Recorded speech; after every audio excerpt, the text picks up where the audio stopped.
The Mafia boss's son kept crying in the restaurant, until the waitress said, "He just needs a mum. Whatever you do, don't look him in the eye," the manager whispered, his hands trembling as he polished a glass that was already clean. "And for God's sake, don't go near the table if the baby starts screaming." But I did more than that. I walked right into the lion's den. I touched what belonged to him. You think you know dangerous men? You think you know romance?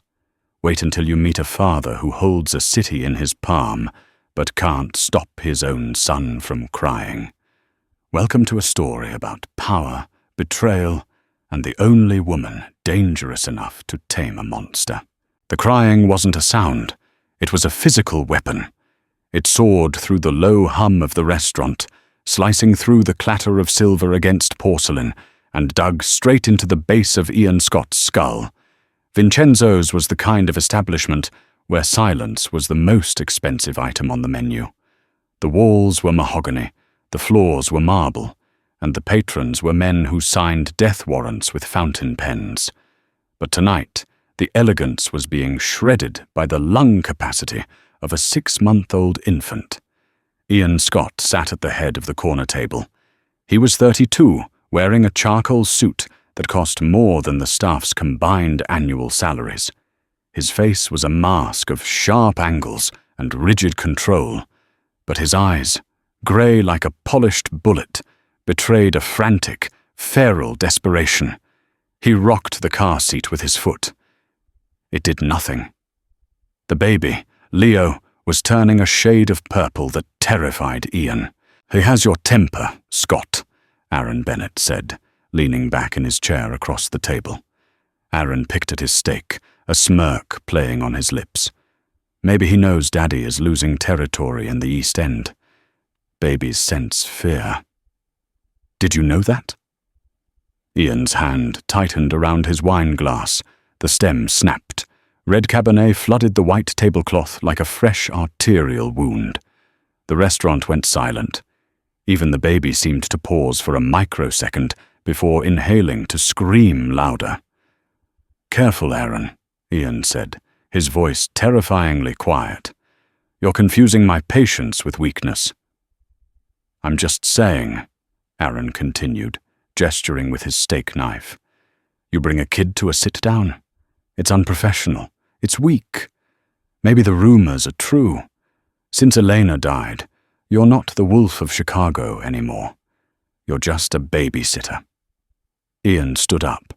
The movement was so fluid, so violent in its potential, that the 2 bodyguards behind Aaron reached into their jackets. The baby screamed harder, a high-pitched wail of pure distress. It was the sound of a child who felt entirely alone in a room full of people. "Shut him up, Ian," Aaron snapped, his amusement vanishing. "Or I leave, and the deal for the docks goes to Cole Morgan." Ian looked down at his son. He felt a helplessness he had never experienced in business or war. He had money, he had soldiers, he had leverage. But he didn't have a clue how to soothe the small, thrashing creature in the plastic carrier.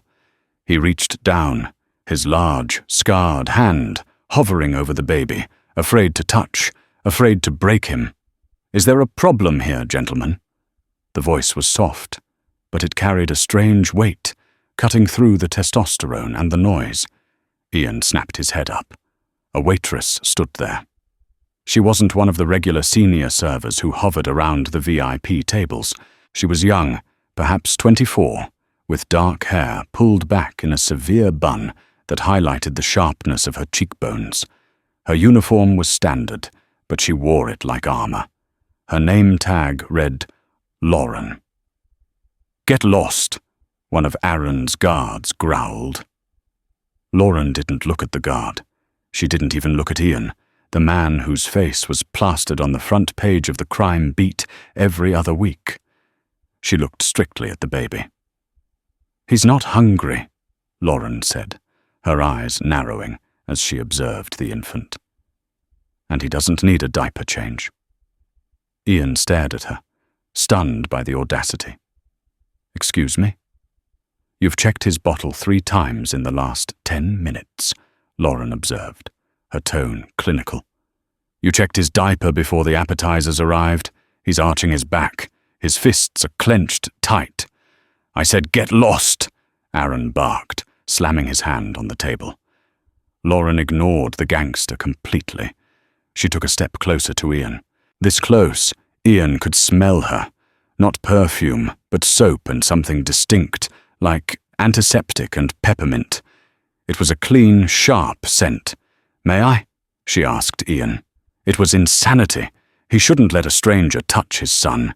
His enemies were everywhere. She could have a needle in her sleeve, a capsule of poison. But Leo let out a sob that broke into a cough, gasping for air. Ian nodded once, a microscopic dip of his chin. Lauren didn't hesitate. She didn't pick the baby up. Instead, she leaned over the carrier. She placed one hand firmly on the baby's chest, offering a heavy, grounding pressure. And with her other hand, she firmly gripped the infant's tiny, flailing legs, holding them still.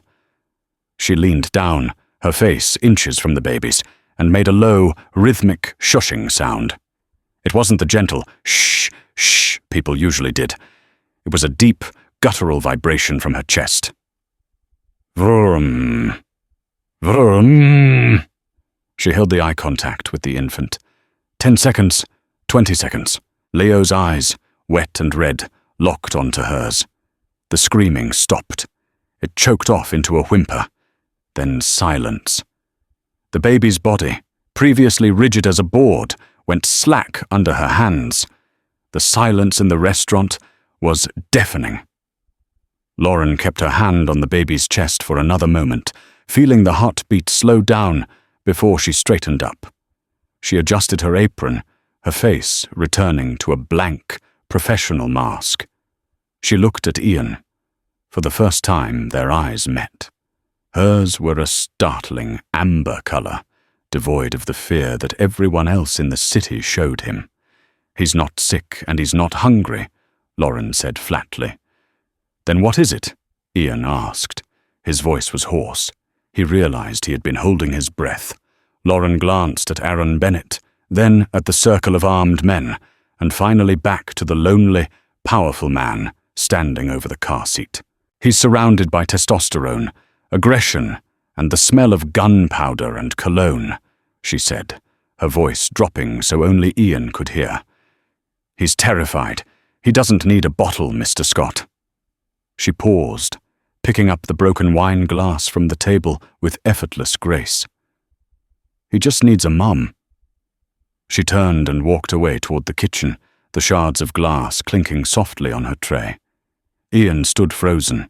Across the table, Aaron Bennett was laughing, but Ian didn't hear him.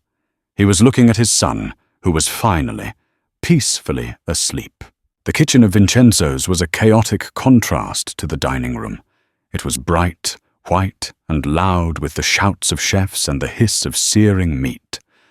Lauren Perry dumped the broken glass into the bin and leaned against the stainless steel counter, exhaling a breath she felt she'd been holding for an hour.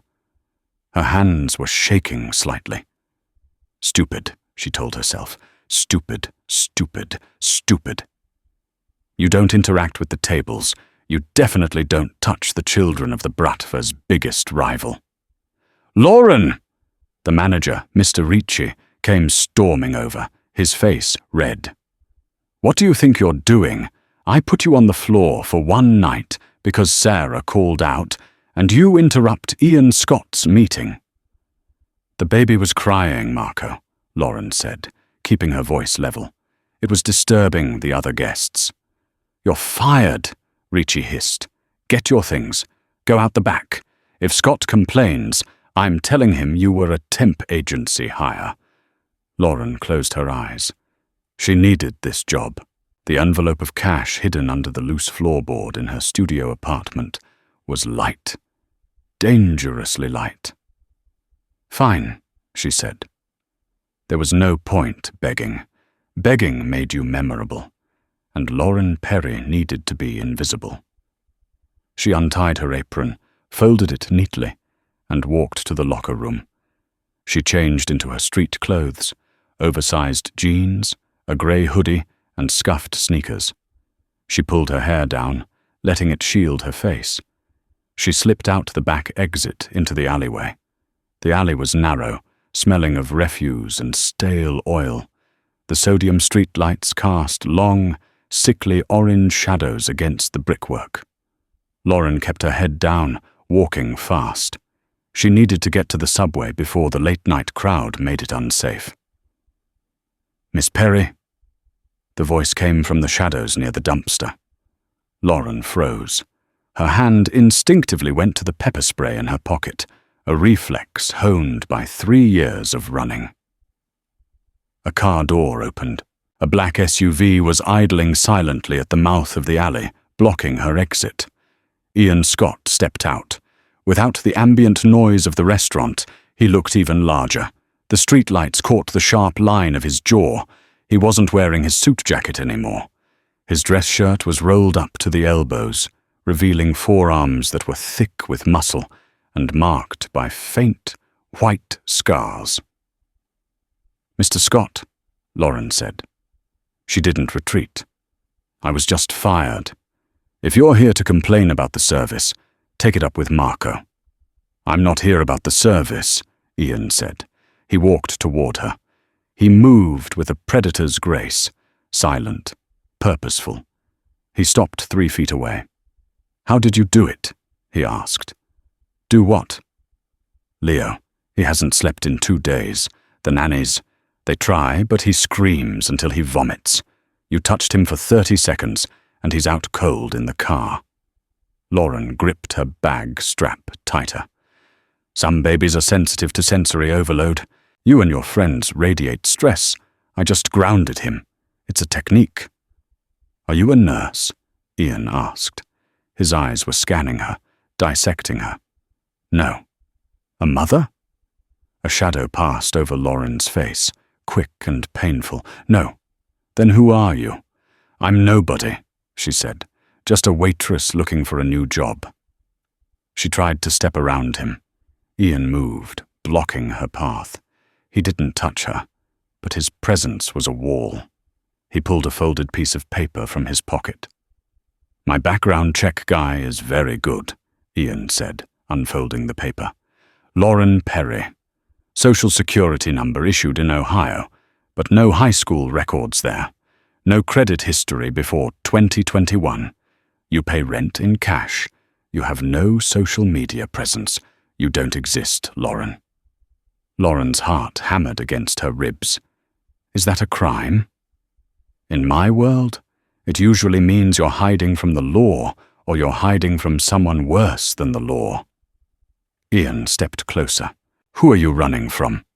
"That's none of your business," she snapped. "It is if I'm going to hire you." Lauren blinked. "What?" "I need a nanny," Ian said. "My sister Olivia has hired 5 in the last month. Leo hates them all. He liked you." "I'm not a nanny," Lauren said, shaking her head. "And I definitely don't work for people like you."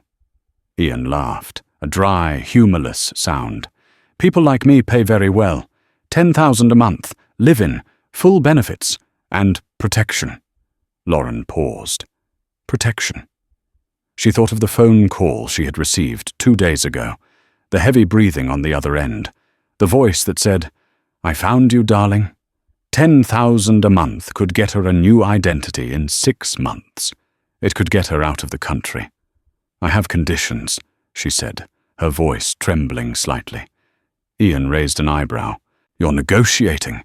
You're standing in a dumpster alley wearing shoes with holes in them, and you're negotiating with me." "If I live in your house, I'm an employee, not a servant," Lauren said, her voice gaining strength. "I don't participate in your business. I don't see anything, I don't hear anything. And if I feel unsafe, I leave. No questions asked." Ian studied her. He looked at the defiant tilt of her chin, the amber eyes that refused to look away. He saw fear there, yes, but deeper down, He saw a spine of steel. "Agreed," Ian said. "And," Lauren added, "I want the first month in cash. Tonight." Ian stared at her for a long moment. Then he reached into his pocket and pulled out a thick money clip. He peeled off a stack of bills and held them out. "Welcome to the family, Lauren." She took the money. It felt heavy. It felt like a trap. "Get in the car," Ian said, turning back to the SUV. "We have a schedule to keep." As Lauren walked toward the black vehicle with tinted windows, she knew she had just made a deal with the devil. But she didn't have a choice. The devil she knew was better than the demon hunting her. The drive was silent. Ian Scott drove like he owned the road, aggressive but precise. Lauren sat in the back next to the car seat. Leo was still asleep, his small chest rising and falling in a rhythm that seemed miraculous given the violence of the man driving. They didn't head to the suburbs. They drove straight into the heart of the city, toward the skyline.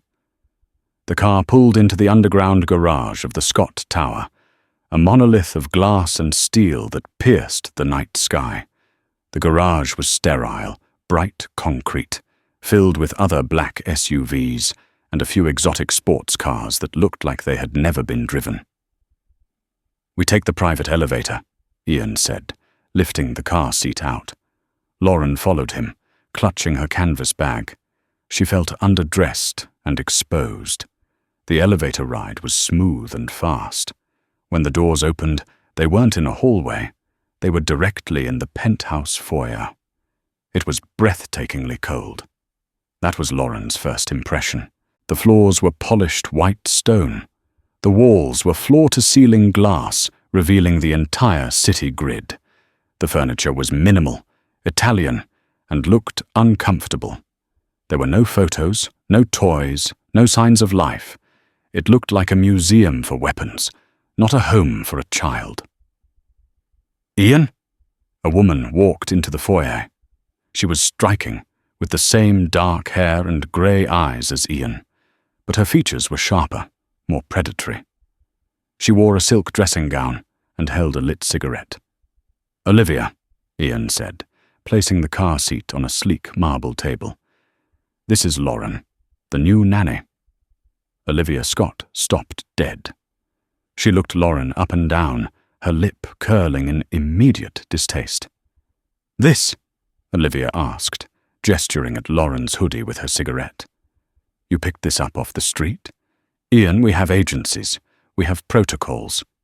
"The agencies sent us scared teenagers and old women who can't lift a stroller," Ian said, loosening his tie. Leo stopped crying for her. Olivia's eyes narrowed. She walked a slow circle around Lauren. "Did he? Or did she drug him?" "I don't drug children," Lauren said. She didn't mean to speak, but the accusation stung. Olivia stopped in front of her, blowing a thin stream of smoke past Lauren's ear. "You have a mouth. I don't like the ones with mouths. They tend to talk to the police." "She's hired, Liv. Lay off," Ian said, his voice carrying a warning note. "Show her the nursery and the guest quarters. I have to make a call to Bennett. We need to fix the mess from dinner." Ian walked toward a heavy oak door, his office, without looking back. Lauren was left alone with the sister. "Follow me," Olivia said, icily. She led Lauren down a long, gallery-like hallway. "Rule number 1. You do not enter the West Wing. That is Ian's business area. If you go there, the security team will shoot you. They don't ask questions." Lauren swallowed. "Understood." "Rule number 2. No guests. Ever. Your phone is monitored. Your internet usage is monitored." "Fine." "Rule number 3. Olivia stopped at a door painted a soft, unexpected pale blue. She turned to Lauren. "Don't think you can save him." Lauren frowned. "Save who? The baby?" "Ian," Olivia said. Her eyes were hard, but for a second, Lauren saw a flicker of exhaustion in them. Women see the suits and the money and the sad widower eyes, and they think they can fix him. You can't. He's a weapon, not a man. If you get close to him, you will burn. Just change the diapers and keep your head down. Olivia pushed the door open. The nursery was the only room in the house that felt human. It was warm. There was a large crib, a plush rocking chair, and a mobile of stars spinning slowly. Your room is through the connecting door, Olivia pointed. Bathroom is en suite. Kitchen is fully stocked. If Leo cries tonight, handle it. If you wake Ian up, you're out on the street. Olivia turned and left, her silk robe swishing like a serpent's tail. Lauren waited until she heard the click of heels fade away. She let out a shaky breath. She walked over to the car seat, unbuckled the sleeping Leo, and gently transferred him to the crib. He stirred, his tiny hand grasping air. Lauren offered her finger. He grabbed it, his grip surprisingly strong. "Just you and me, kid," she whispered. "In the shark tank." She went into her adjoining room. It was luxurious, with a king-sized bed and high thread count sheets, but the windows didn't open. It was a gilded cage. Lauren began to unpack her meager belongings. She placed her toothbrush in the bathroom. She hid the cash Ian gave her inside the lining of her winter coat in the closet. Then, she did what she always did in a new place. She checked the perimeter. She walked back into the nursery. She ran her hands along the crib rails. She checked under the changing table. She picked up a teddy bear that was sitting on the shelf. A generic, expensive-looking bear. She squeezed it. There was a hard lump in the stomach. Lauren's blood ran cold. She turned the bear over and found a tiny, almost invisible seam. She pulled it apart. Inside, nestled in the stuffing, was not a voice box. It was a small, black electronic disc, a listening device. But it wasn't the kind you bought at a spy store. Lauren recognized the tech. It was military grade. The blinking red light meant it was transmitting now. Was Ian spying on his own son? No. If Ian wanted to spy, he would use the security cameras mounted in the corners. This was hidden inside a toy. Someone was listening to the nursery. Someone who wasn't Ian Scott. Lauren looked at the camera in the corner of the ceiling, then at the bug in her hand. If she told Ian, she proved her loyalty. But she also proved she knew how to find military bugs, which would blow her cover as a simple waitress. If she didn't tell him, whoever was listening might hurt the baby. Lauren looked down at Leo, sleeping peacefully. "He just needs a mom," she had said. A mom protects her cub.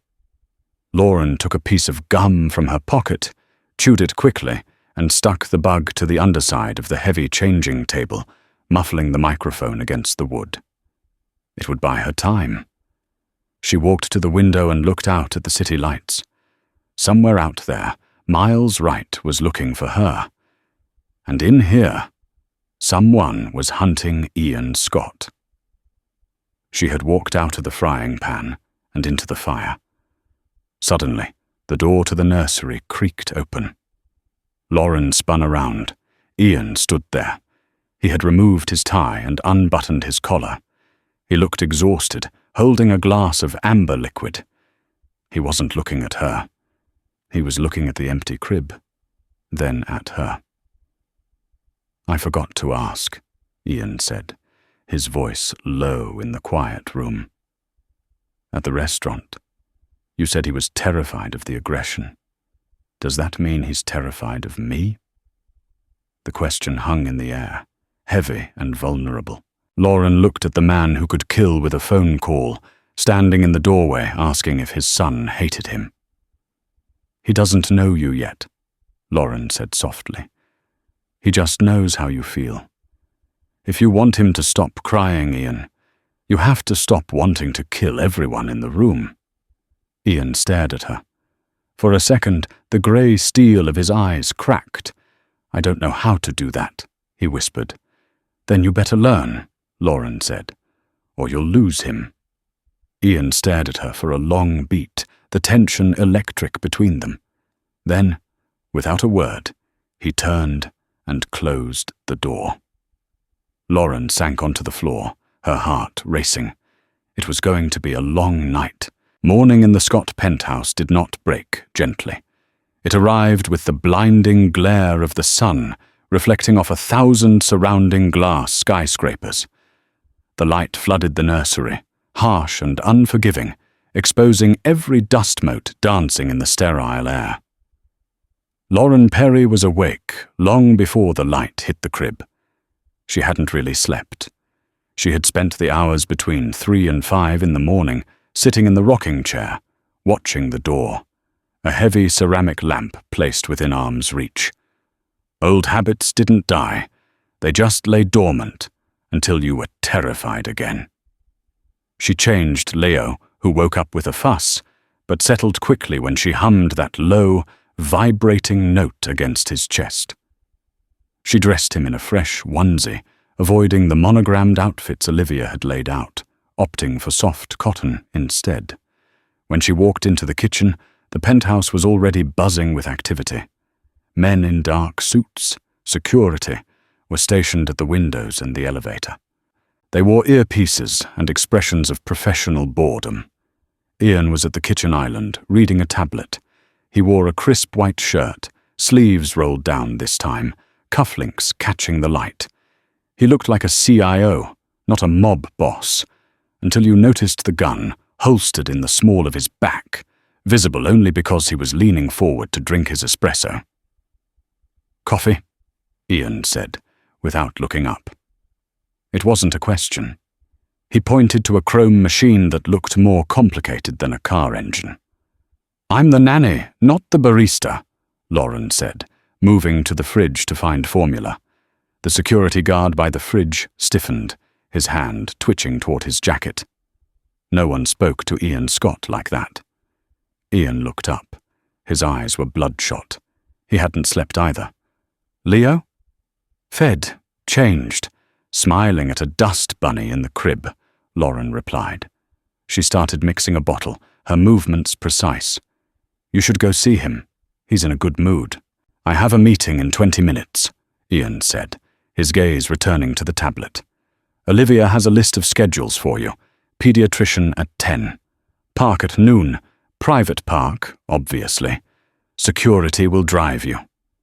"No," Lauren said. The room went silent. The security guard actually took a step forward. Ian set his tablet down slowly. "No.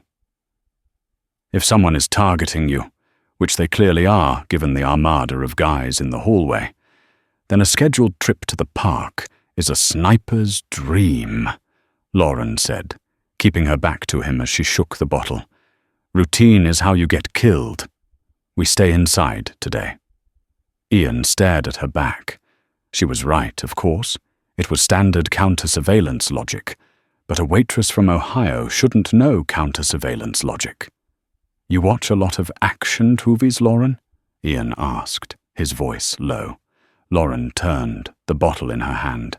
"I watch the news. Rich guys get kidnapped. I don't want to be collateral damage." "Smart," Ian conceded. He gestured to the guard. "Cancel the convoy. They stay in lockdown." Just then, Olivia swept into the room, her phone pressed to her ear. She was dressed in a sharp power suit, her heels clicking aggressively on the marble. "I don't care what Cole Morgan says. Tell him." She stopped, seeing Lauren. She hung up the phone. "You. Why isn't the baby ready? The driver is waiting." "Change of plans," Ian said. "Lauren thinks it's unsafe." Olivia scoffed, a harsh sound in the quiet kitchen. "Lauren thinks? Since when do we take security advice from the help? She's probably too lazy to pack the diaper bag." "The bug," Lauren blurted out. She hadn't meant to say it, but Olivia's condescension triggered a defensive reflex she couldn't suppress. Ian went still. "What bug?" Lauren mentally cursed herself. She had to play this carefully. She couldn't admit she knew it was a military-grade transmitter. The bear," Lauren stammered, feigning nervousness. In the nursery. I was cleaning it last night, checking for loose buttons because they're a choking hazard. I found a hard lump inside. I cut it open. Ian was moving before she finished the sentence. He strode past her, into the nursery. Lauren and Olivia followed. Ian ripped the teddy bear off the shelf. He found the seam Lauren had opened. He pulled out the black disc, still covered in the gum Lauren had used to muffle it. He stared at it, his face turning into a mask of cold fury. He peeled the gum back. "This isn't a nanny cam," Ian said, his voice terrifyingly calm. "This is a scrambled UHF transmitter, range of 2 miles. He looked at the head of his security detail, a large man named Griggs who had followed them in. "Sweep the room. Now." "Sir, we swept it yesterday," Griggs started. "Sweep it again!" Ian roared. The sound was so sudden, so violent, that Leo started to wail from the crib. Ian flinched. He looked at the crying baby, then at the bug in his hand. He looked trapped. Lauren moved past him. She picked Leo up, shielding his ears from the shouting. "Out!" she ordered Ian. "You're scaring him." "Someone was listening to my son sleep," Ian hissed, veins bulging in his neck. "Who put this here? The maids? The previous nanny?" "Or someone who has access," Lauren said quietly. She looked at Griggs. Ian followed her gaze. The security chief paled. "Everyone out," Ian commanded. "Griggs, you're relieved. Go to the office. Wait for me. If you run, I'll find you." Griggs swallowed hard and left. Olivia looked pale, her hand covering her mouth. "I bought that bear," Olivia whispered. "I bought it at the boutique on 5th. It was wrapped. I brought it straight here." "Then the bug was planted at the store," Ian said, his mind working fast. "They knew you were shopping for him. They're tracking the family, not just the house." He turned to Lauren. She was rocking Leo, her chin resting on the top of his head, her eyes alert, scanning the room. "You found it," Ian said. "A choking hazard check?" "Babies chew on everything," Lauren said, her voice steady despite her racing heart. "My nephew swallowed a button once. I'm paranoid." It was a lie, a good one. But she saw the doubt in Ian's eyes. He didn't believe her fully, but he couldn't prove she was lying. And right now, she was the only one who had actually protected his son. "Thank you," Ian said stiffly.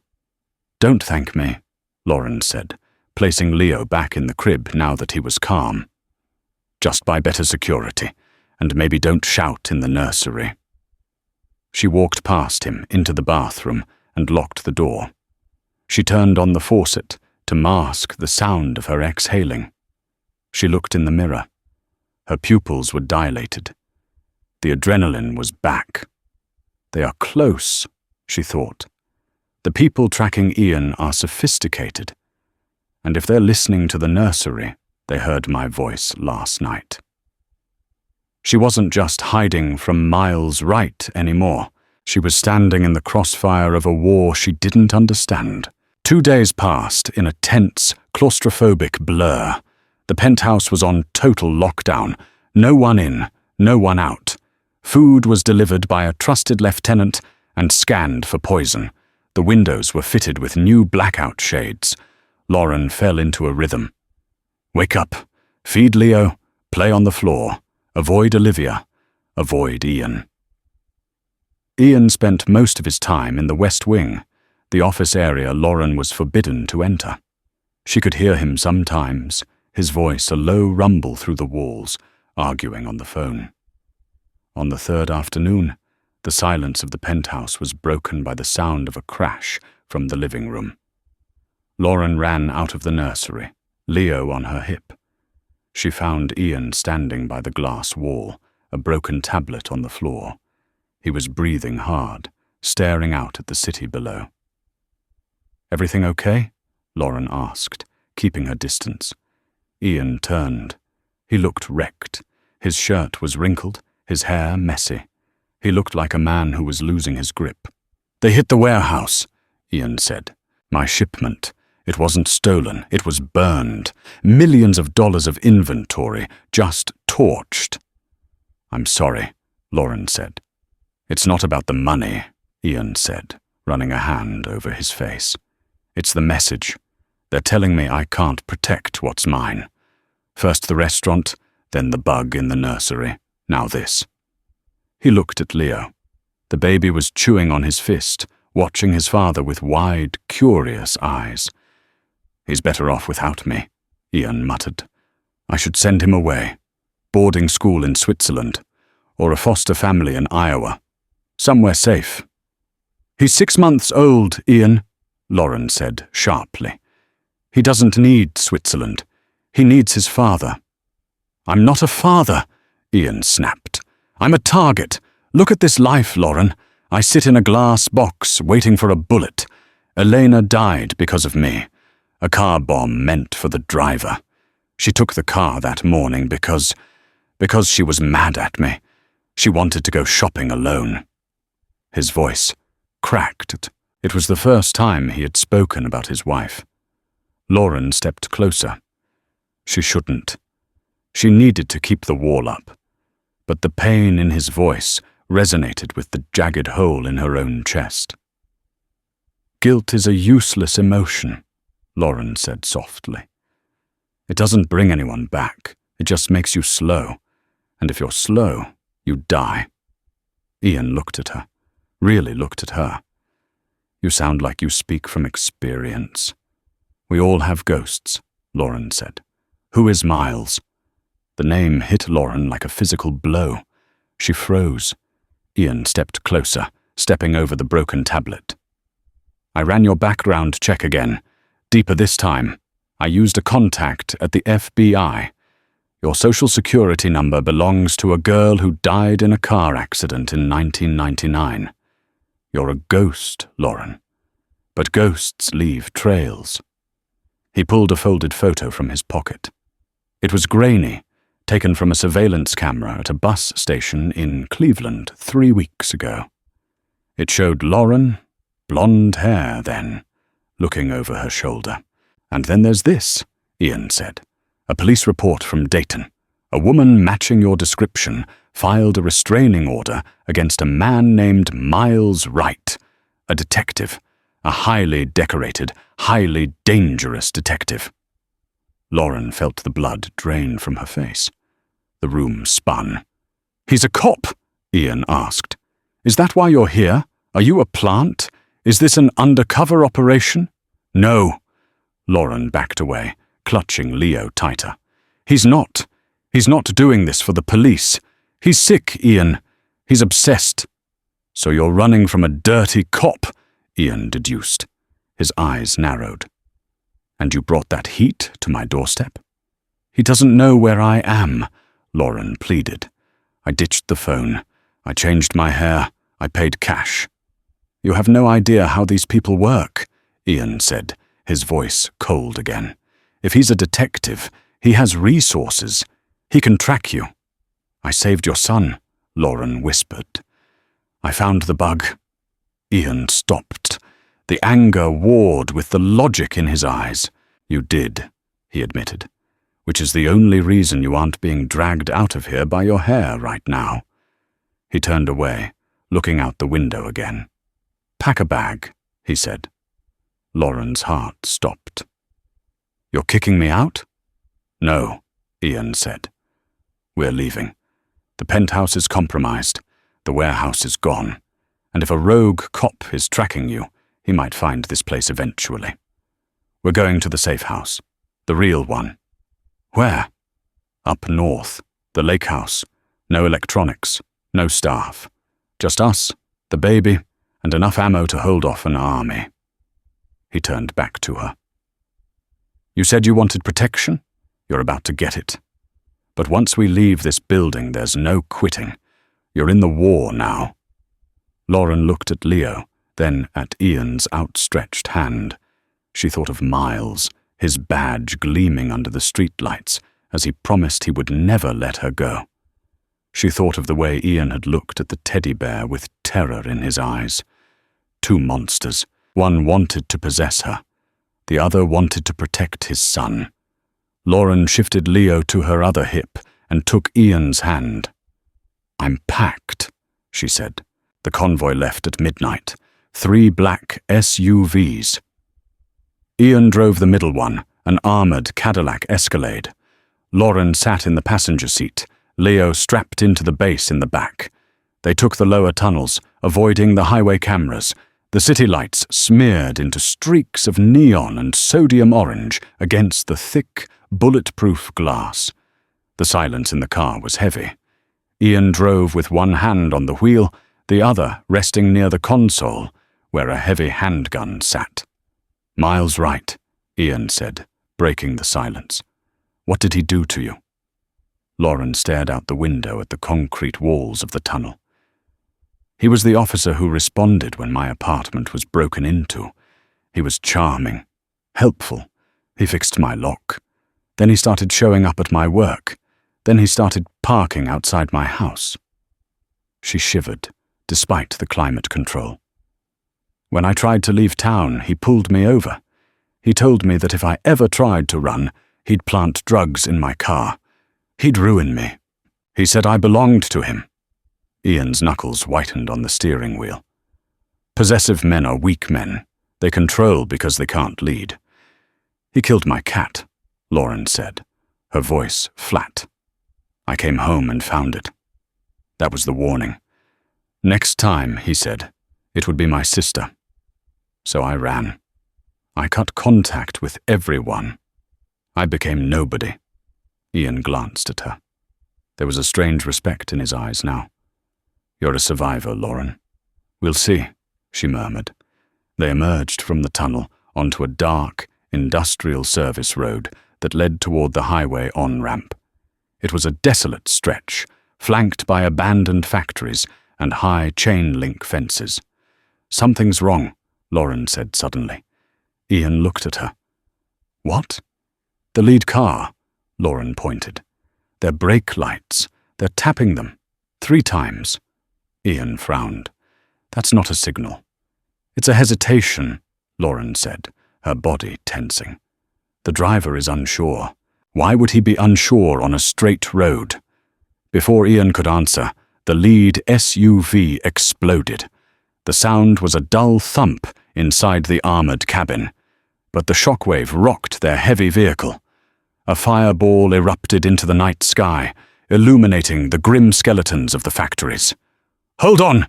Ian screamed. He slammed on the brakes and spun the wheel. The heavy Escalade drifted, tires screeching on the asphalt. The rear SUV, following too close, clipped their bumper, sending them spinning further. "Ambush!" Ian yelled into his radio. "Ambush! Sector 4!" But there was only static. The comms were jammed. Bullets began to ping against the glass. Thwack, thwack, thwack. High caliber. Automatic fire. They were in a kill box. The car slammed into a concrete barrier and stopped. The engine stalled. "Get down!" Ian unbuckled his seatbelt and grabbed the gun. "Stay down! Leo!" Lauren screamed. She unbuckled her belt and scrambled into the back seat. The baby was screaming, the sound tearing through the chaos. "We can't stay here," Ian yelled. "The glass won't hold against armor-piercing rounds. We need to move to the factory." "Are you crazy?" Lauren yelled back, hovering over the car seat. "There are shooters out there. The gas tank is compromised," Ian shouted, pointing to the dashboard where a warning light flashed. "We have 30 seconds before this car becomes a coffin." He kicked his door open. He fired 3 shots into the darkness, providing cover. "Go! Grab the carrier! Go!" Lauren didn't think. She acted. She grabbed the handle of the car seat. It was heavy, awkward. She dragged it across the seat. Ian was outside, firing over the hood. He grabbed the other side of the car seat as she tumbled out onto the pavement. "Run!" he commanded. They ran. They sprinted across the broken asphalt toward the dark, gaping maw of the abandoned factory. Bullets kicked up dust around their feet. One whizzed past Lauren's ear, the sonic crack making her ears ring. They dove through a rusted doorway just as the escalade exploded behind them. The heat washed over them, pushing them further into the dark, dusty interior of the factory. They collapsed behind a large concrete pillar. Ian was breathing hard, checking the magazine of his gun. 2 shooters, Ian whispered. Maybe 3. Elevated position on the north side. Lauren checked Leo. He was terrified, eyes wide, but unhurt. She quickly pulled a pacifier from her pocket and put it in his mouth to muffle his cries. "How do you know it's 3?" Lauren asked, her voice shaking, but her hand steady on the baby. "Rate of fire," Ian said. "Are you hit?" "No, you." Ian touched his side. His hand came away bloody, a shard of shrapnel from the explosion. "I'm fine," he lied. He looked at her. "Stay here. Keep him quiet. I'm going to draw them out." "No." Lauren grabbed his arm. Her grip was iron. "You're bleeding, and they have night vision. I saw the green glint on the scopes." Ian looked at her, stunned. "You saw scope glint while running for your life?" "I notice things," Lauren said. She looked around the factory floor. It was a maze of rusted machinery and shadows. "Give me your backup piece," Lauren said. Ian stared at her. "What?" "You have an ankle holster," Lauren said. "I saw it when you were driving. Give it to me." "Lauren, you're a nanny. You don't know how to—" "Give it to me," she hissed, "or we all die right here." Something in her eyes, that amber fire, told him this wasn't a debate. This wasn't the waitress from Ohio. This was someone else, entirely. Ian reached down and pulled a compact Glock 26 from his ankle holster. He handed it to her. Lauren checked the chamber, verified the safety was off, and held it with a grip that was perfect, practiced, and professional. She didn't hold it like a movie character. She held it like a soldier. "Watch the baby," Lauren said. "Lauren, wait!" She was gone. She moved into the shadows, silent as smoke. Ian slumped against the pillar, pressing his hand to his bleeding side. He looked at his son, who was sucking furiously on the pacifier. "Who the hell is she, Leo?" Ian whispered. Somewhere in the darkness above, a floorboard creaked. Lauren moved through the rusted gantries. She wasn't just hiding from Miles Wright because he was an obsessive ex. She was hiding because of what he had taught her. He had trained her. He had molded her into the perfect partner for his twisted games until she had turned those skills against him to escape. She saw the silhouette of a man by the broken window. He was scanning the floor below with a rifle. Lauren raised the gun. Her hand didn't shake. "Breathe. Focus. Squeeze." She fired. The man dropped. The sound echoed through the empty factory. Down below, Ian Scott heard the shot. It was a single, clean shot. Not panic fire. Calculated. He realized then that the woman he had hired to change diapers was more dangerous than any of the men he employed. And for the first time in a long time, the Mafia boss felt a flicker of hope. But the night wasn't over. As Lauren moved to reposition, her phone, the burner she had hidden in her sock, the one she swore she didn't have, vibrated. She glanced at the screen. One text message. "Nice shot, darling. I see you." Miles was here. The vibration of the phone against Lauren's ankle felt like a burn. "Nice shot, darling. I see you." Lauren didn't look at the text. She didn't have to. She knew Miles Wright's voice. She could hear it in the silence of the abandoned factory, in the settling of the dust, in the way the shadows seemed to stretch toward her. "Ian," Lauren hissed, her voice barely audible over the hum of the distant highway. She slid back down the rusty ladder to the ground floor, the Glock tight in her hand. Ian was still behind the concrete pillar, his face pale, pressing a handkerchief to his bleeding side.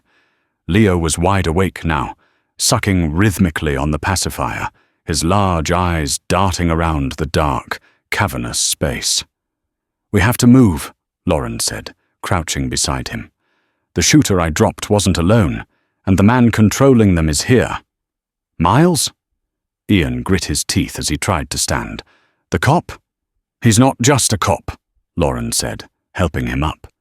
"He's a hunter, and he likes to play with his food before he eats it." As if on cue, a voice echoed through the vast, empty factory. It didn't come from a specific direction. It bounced off the metal gantries and concrete walls, amplified by a megaphone. "Lauren, come out, come out."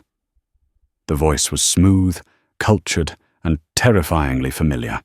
"You're making a mess, darling," Miles called out. "Shooting a federal agent? That's going to be hard to explain on your parole hearing. Oh wait, you don't have one." Ian looked at Lauren. "Federal agent? You said he was a detective." "He was," Lauren whispered, scanning the upper catwalks. "Then he got promoted to a task force. He uses the badge to clear crime scenes, so he can do whatever he wants." "Mr. Scott," Miles's voice boomed again. "I have a proposition. Give me the girl. You can keep the brat and the empire. I just want what belongs to me." Ian's grip on his own gun tightened. He looked at Lauren. For a second, she thought he might consider it. He was bleeding, his son was in danger, and she was a stranger he had known for 3 days. But Ian Scott smiled. It was a cold, wolfish smile. "He called my son a brat," Ian murmured. "I'm going to cut his tongue out." "Can you run?" Lauren asked. "If I have to." "Good, because I'm going to blow up the support pillar." Ian blinked. "You're going to what?" "There are propane tanks for the old welding stations on the north wall," Lauren said, pointing to a cluster of yellow cylinders in the shadows. "If I hit the valve, the gas fills the lower trench. One spark, and this whole side of the building collapses." "And us?" "We run out the south loading dock before the roof comes down." It was insane. It was reckless. It was exactly the kind of plan Ian respected. "Do it," Ian said. Lauren didn't hesitate. She raised the Glock, aiming not at the tanks, but at the high-pressure valve on the lead cylinder 50 feet away. It was a shot a sniper would struggle with. She exhaled. Squeeze. Ping. A hiss of gas, loud as a jet engine, erupted into the silence. "Run!" Lauren screamed. She grabbed the car seat. Ian grabbed her arm to steady himself.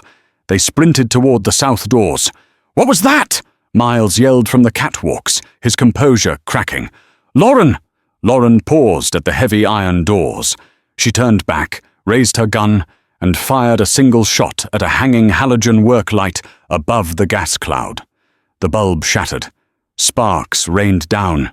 The air inside the factory turned into a solid wall of orange fire. The concussion blast hit them like a physical blow, throwing them out the doors and onto the cold concrete of the loading dock.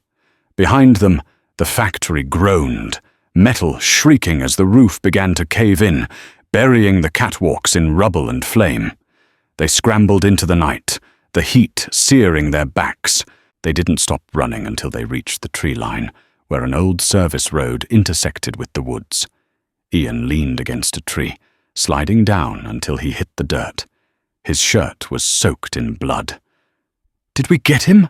Ian wheezed. Lauren looked back at the burning skeleton of the factory. "Miles is like a cockroach. He survives everything.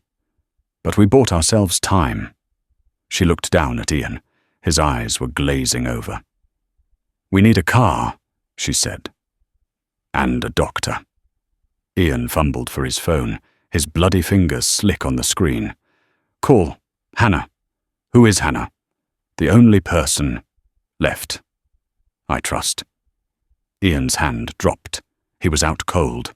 Lauren stood alone in the woods, the firelight reflecting in her amber eyes. She had her unconscious Mafia boss, a baby who needed a bottle, and a psychopath digging himself out of the rubble behind her. She dialed the number.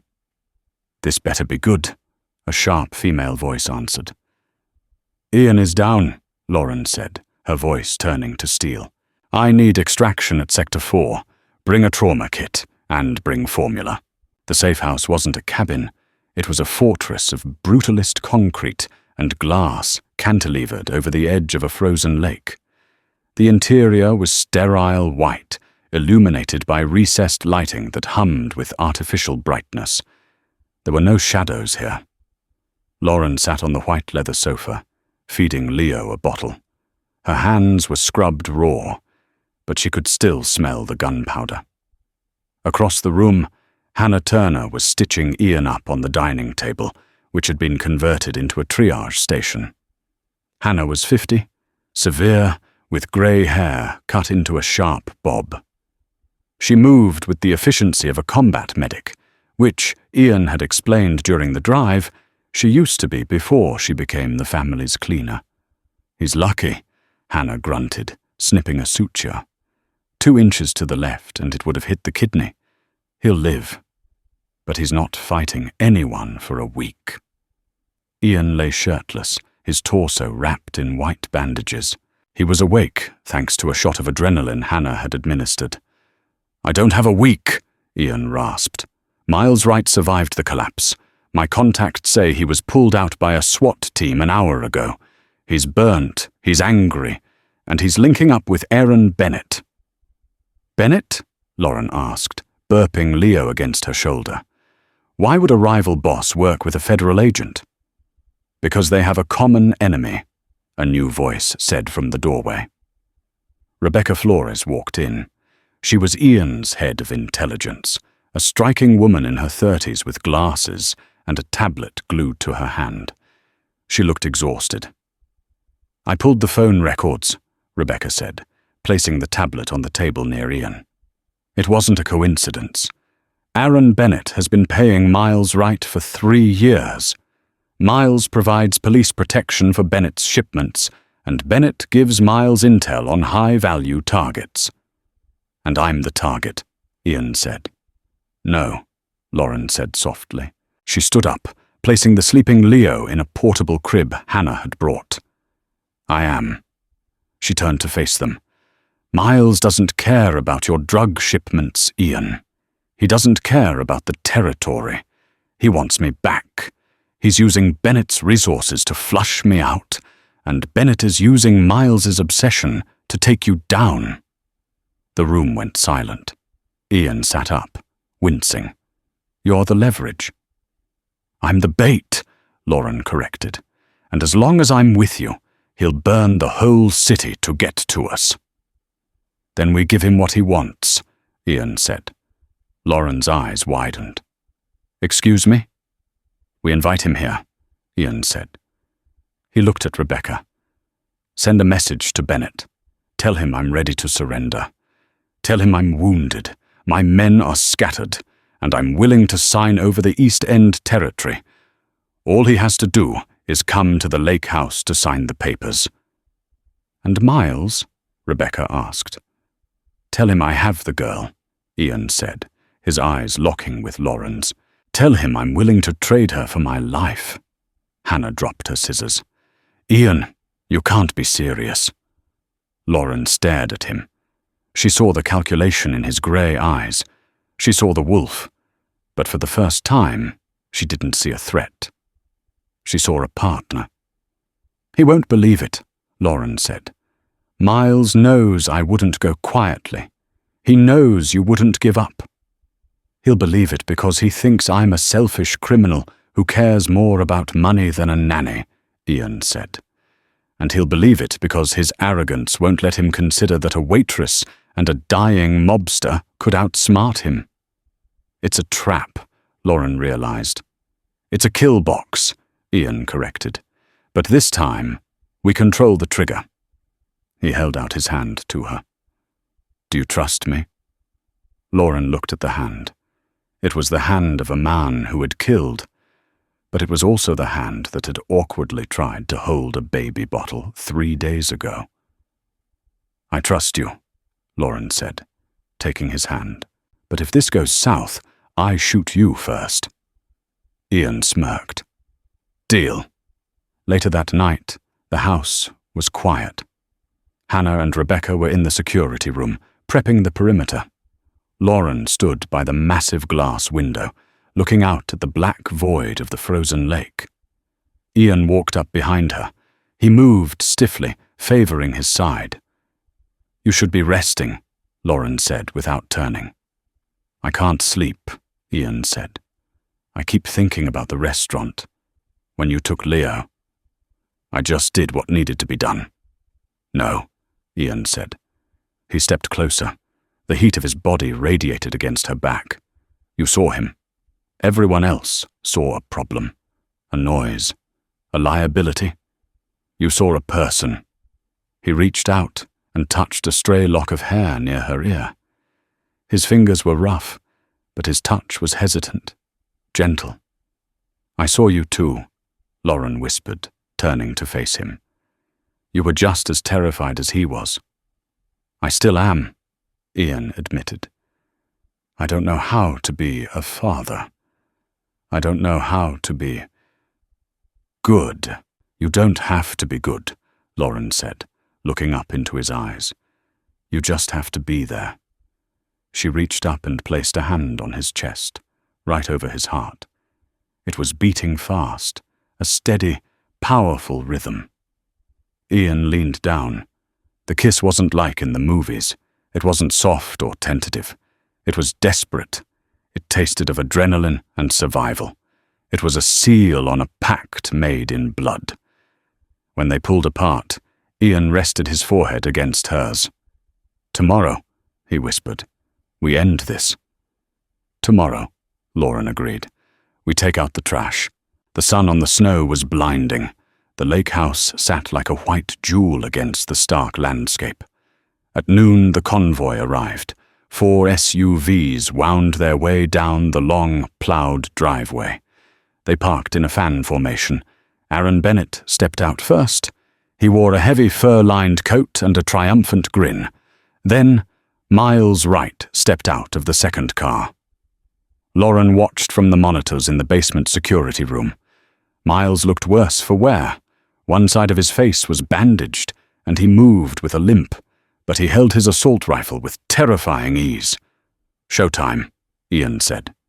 He was sitting in the main living room, in a wheelchair, looking frail and defeated. A blanket covered his legs. The front door opened. Bennett and Miles walked in, followed by 6 armed guards. "Cozy," Bennett sneered, looking around the minimalist living room. "I always hated your taste, Scott. Too sterile, like a hospital." "It suits the occasion," Ian said, his voice weak. "Where are the papers?" "Right here," Bennett said, tossing a leather folder onto the coffee table. "Sign it and you live. You retire to the Caymans. I take the city." "And the girl?" Miles asked. His voice was raspy, damaged by the smoke. He scanned the room, his eyes manic. "She's in the bedroom," Ian said, gesturing vaguely down the hall. "Locked in?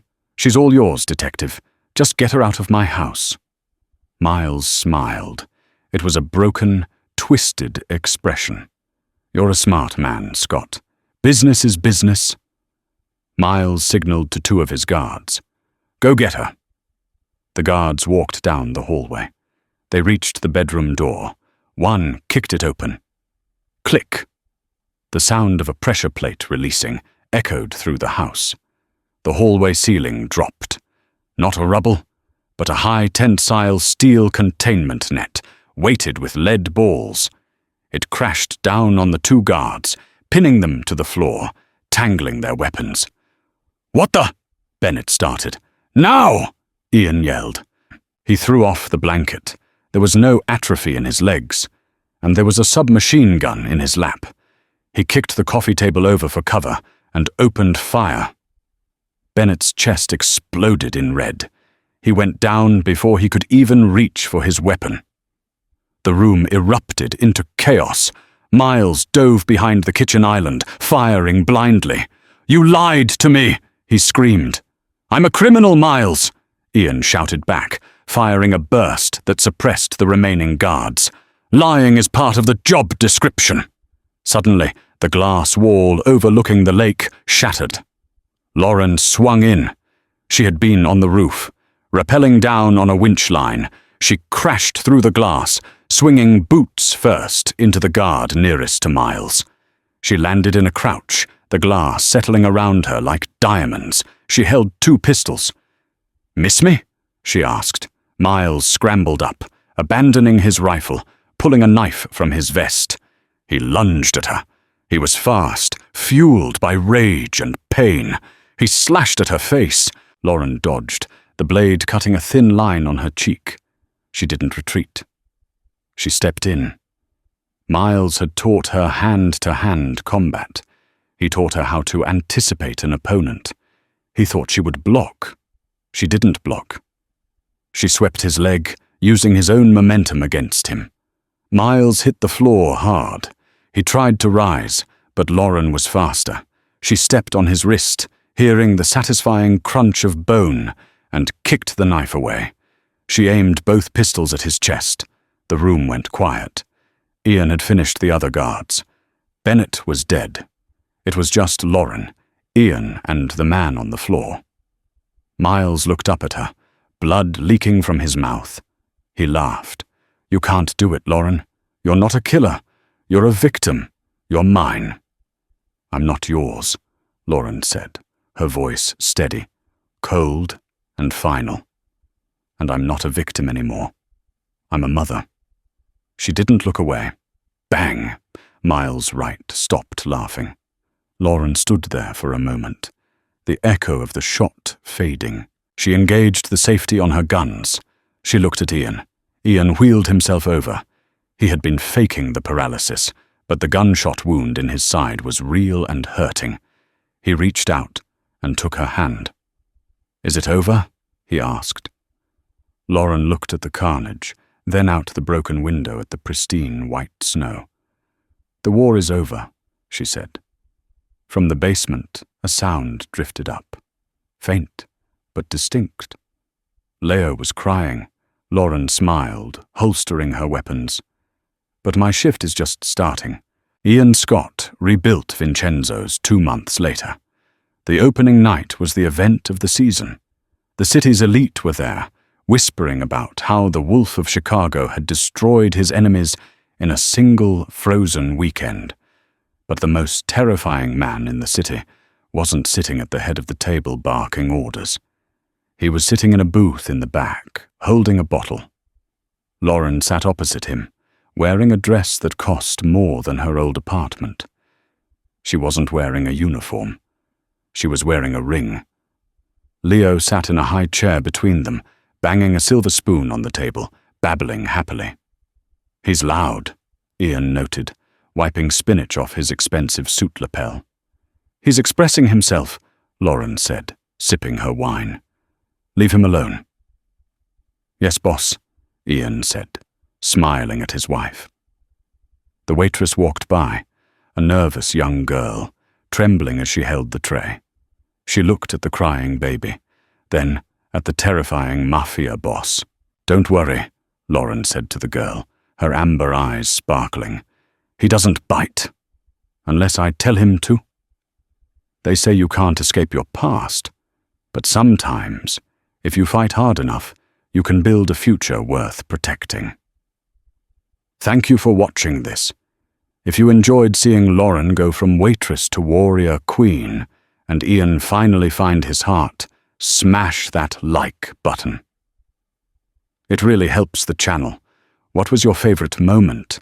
Was it the restaurant scene, the factory explosion, or the final takedown at the lake house? Let me know in the comments below. And if you want more stories about dangerous love, high stakes, and unexpected twists, make sure to subscribe and hit the notification bell so you never miss a chapter. Until next time, keep reading between the lines.